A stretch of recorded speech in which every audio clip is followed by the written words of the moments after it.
Gog and Magog Explained. The hidden truth of Yajooj.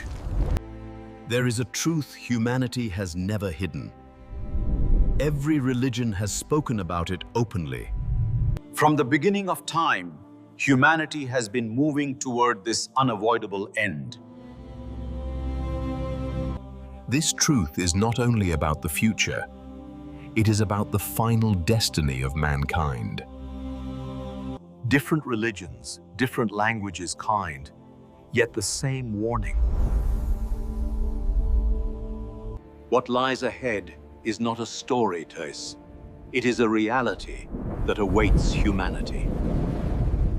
Islam teaches that the day of judgment is very near. Its signs are appearing one after another across the world. The world is slowly moving toward its final hour. Humanity is closer to the end than it ever realizes. Once these signs appear, there will be no turning back. A time will come when the systems of the world will collapse and order will disappear. Governments will lose their authority, and armies will no longer protect the people. Fear will spread to every corner of the earth, and safety will become an illusion.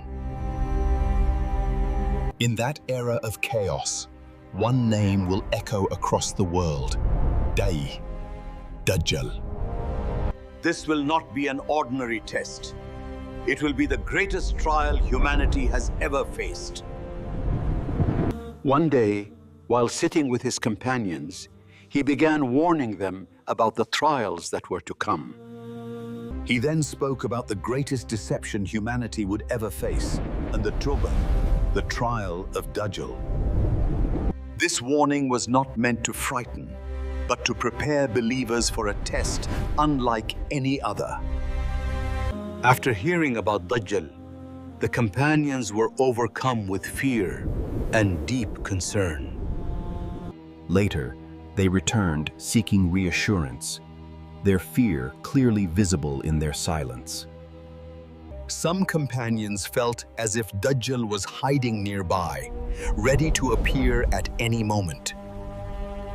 He explained that even greater trials would follow, preparing them for what was yet to come. He explained that even greater trials would follow, preparing them for what was yet to come. The Prophet, peace be upon him, described Dajjal as a being given powers unlike anything humanity has ever seen. He will appear to control food, wealth, and resources, using hunger and desire to deceive people. Through powerful deception, he will make people believe he can give life and bring death. Using fear and temptation, Dajjal will demand worship, pulling people away from the worship of God. This will be a trial for every human being, testing faith, patience, and true belief. The Prophet, peace be upon him, explained that Dajjal will remain on earth for 40 days. One of those days will feel as long as an entire year. Another day will feel like an entire month, testing patience and endurance. The remaining days will pass normally, but the test of faith will be at its peak. The remaining days will pass normally, but the test of faith will be at its peak. The companions then asked an important question about worship during those unusual days. They asked how prayers should be performed when a single day feels longer than a year. The Prophet, peace be upon him, instructed them to estimate time and continue prayers accordingly. This guidance was not only for that time, but for every believer facing uncertainty. Dajjal will travel across the world rapidly, reaching every region and every nation. No city, no village, and no household will be untouched by this trial. At that time, humanity will be divided, and true faith will become clear. This will be the ultimate test, separating those who stand firm from those who fall into deception.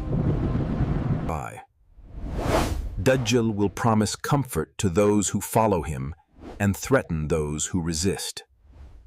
At the height of Dajjal's deception, a decisive moment will arrive for humanity. At that time, God will send help from above, ending the reign of deception. Isa, son of Mary, peace be upon him, will descend as a servant of God and a follower of truth. This moment will remind humanity that truth always prevails, no matter how powerful deception may seem. After the end of Dajjal, humanity will face a trial far greater than anything before. These will be people so vast in number that humanity will be powerless against them. Long ago, a barrier was built to restrain Yajooj and Majooj by the will of God. When God allows it, that barrier will break and they will surge forward. No army, no weapon, and no power on earth will be able to stop them. When the barrier finally breaks, Yajooj and Majooj will surge forward without restraint. They will emerge in numbers so vast that the earth itself will seem overwhelmed. They will consume everything in their path, leaving nothing untouched. They will drink vast bodies of water, leaving behind dry and lifeless land. Humanity will find itself completely powerless before this destruction. At this critical moment, God will command Isa, peace be upon him, to take the believers to a place of refuge. They will take shelter at Mount Sinai, a place known for divine conversation and mercy. While in refuge, the believers will face severe hunger and hardship. With no strength left, Isa, peace be upon him, and the believers will turn to God in sincere prayer. At the peak of hardship, they will await the mercy and help of God. In response to their prayers, God will send a command that no human force could achieve. God will send a small creature that strikes their necks, ending them in a single night. In a single night, their vast numbers will fall lifeless, without battle or resistance. The earth will be filled with their remains, and the stench will overwhelm the land. This moment will remind humanity that true power belongs to God alone. After the destruction, Isa, peace be upon him, will pray for the earth to be purified. God will send a powerful rain that will wash the earth clean. The earth will become clean and pure, as if no corruption had ever touched it. After great hardship, mercy will descend, and peace will return to the world. For a time, the world will experience peace unlike anything before. After the earth is purified, God will command the land to bring forth immense blessings. A single fruit will be enough to satisfy many, showing the vastness of divine provision. Milk from a single animal will be sufficient for entire families.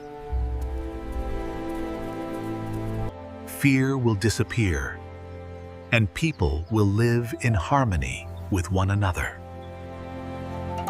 This time of abundance will stand as a reminder of God's mercy after immense trials.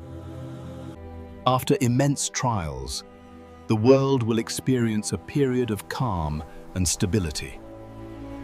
People will live with justice, honesty, and mutual respect. Over time, true faith will begin to fade quietly from the hearts of people. Goodness will slowly depart, leaving behind a world unaware of what it has lost. This quiet decline will signal that the final hour is drawing very near. As the final signs appear, the world will enter its last and most fragile stage. God will send a gentle wind that will take the souls of those who still hold faith. This wind will take the souls of believers gently, sparing them from what follows. With faith removed, the world will stand at the edge of the final hour. This is not merely a story, but a final message for every soul living today. The signs have already appeared, clear and undeniable to those who reflect. Now is the time to strengthen faith and return sincerely to God. Time is short, and the greatest trial tests hearts before eyes. What comes next depends on the choices made before the final hour arrives. What you have heard is not a legend, not a theory, but a reality that awaits humanity. The signs are no longer hidden. They stand clearly before our eyes. Now is the time to strengthen your faith before belief is no longer accepted. Prepare yourself today, for tomorrow may be too late.